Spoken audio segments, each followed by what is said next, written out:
වර්තමාන World Heavyweight Champion Seth Rollins Crown Jewel Championship එකක් ජයග්‍රහණය කරා. එහිත් නොසිතූ මොහොතක ඔහුට ඊයේ විෂන් කණ්ඩායම ටර්න් ඔන් වුණා ඔහුට විරුද්ධව. ඒ කියන්නේ ඔහුව කණ්ඩායමෙන් අයින් කිරීමක් සිදු වුණා. අද අපි ඒ ගැන බලමු.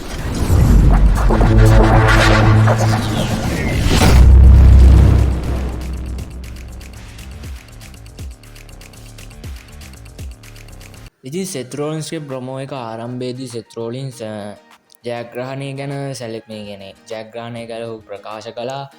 ඊට පස්සේ ඔහු රෝමන් රේන්ස් ගැන ප්‍රකාශ කළා. රෝමන් රේන්ස්ට ෂීල්ඩ් එක අවශ්‍යයි මැච් ජයග්‍රහණය කරන්න. බ්ලඩ් ලයින් ඕන, පෝල් හේමන් ඕන, කෝඩි රූඩ්ස්ට Seth Rollins අවශ්‍යයි රෝමන්ව බීට් කරන්න කියලා කිව්වා. ඒ වගේම Seth Rollins එහිදී ප්‍රකාශ කළා ඔහුට කාවත් ඕන නැති බවත්, ඔහුට බ්‍රෝන් බ්‍රීකගේ උදව් හෝ බ්‍රොන්සන් රීඩ්ගේ උදව් සහ පෝල් හේමන් කිසිවෙක් අවශ්‍ය නැති බවත් ඔහු මෙහිදී ප්‍රකාශ කළා. ඒ වගේම ඔහු කිව්වා ඔහු තනියම කෝඩි රූඩ්ස්ට hand to hand fight කළා. කෝඩි රූඩ්ස්වත් පරාජය කරා කියලා වුණා. ඉතින් අපි දැක්ක Crown Jewel එකේදී Rolex watch එකෙන් කොඩියට පහරක් එල්ල කරා. කොහොම හරි ඉතින් Seth Rollins කාගේවත් උදව් නැතුව මේ මැච් එක අවසන් කරා සාර්ථකව. කෝමරි ඉතින් CM Punk සහ LA Knight සහ Jey Uso අතර පැවති ට්‍රිපල් ත්‍රෙට් මැච් එකේදී CM Punk සාර්ථකව ඔහුගේ මැච් එක ජයග්‍රහණය කරනවා. ඒ වගේම Seth Rollinsගේ World Heavyweight ශූරතාවයට මේ නම්බර් 1 කන්ටෙන්ඩර් විදියට ඔහු පත් වුණා. කෙසේ වෙතත් අවසානයේ විෂන් කණ්ඩායම එතනට පැමිණ CM Punkට හොඳටම පහර දුන්නා. තුනාමි පහරවල් දෙල්ල කළා. CM Punk හොඳටම දුර්වල කරලා බිමට දාලා තිබ්බේ. කොහොම හරි ඒ අවස්ථාවේදී අවසානයේ Seth Rollins තම කණ්ඩායමත් සමඟ ජයග්‍රහණය සමරමින් සිටියා. කොහොම හරි ඉතින් බ්‍රෝන් බ්‍රීකේ වෙලේ කෝණ එක ගාවට ගිහින් එකපාර හෙමීට Seth Rollins දිහා බලලා හැරුණා. ඒත් එක්කම Seth Rollins ඒ පැත්ත හැරෙද්දිම දුවගෙන ඇවිල්ලා ස්පියර් පාරක් දාලා ඔහුව නොක් කළා බිම වැට්ටුවා.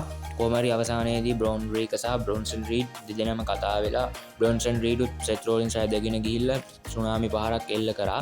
අවසානයේදී පෝල් හේමන්ද ඔවුන්ගේ පැත්තට එකතු වෙලා ඔවුන් එක්ක දිගටම කටයුතු කිරීමට යොමු වුණා.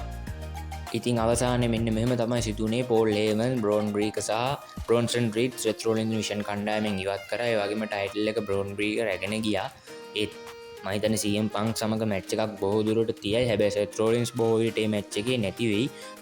වාර්තා වීම් වලට අනුව Seth Rollins ආයේ 2026 Royal Rumble දක්වා නොපෙනෙන බවත් තමා පෙන්නුම් කරන්නේ මේ වෙන විට රූමර්ස් සහ මේ තොරතුරු අනුව.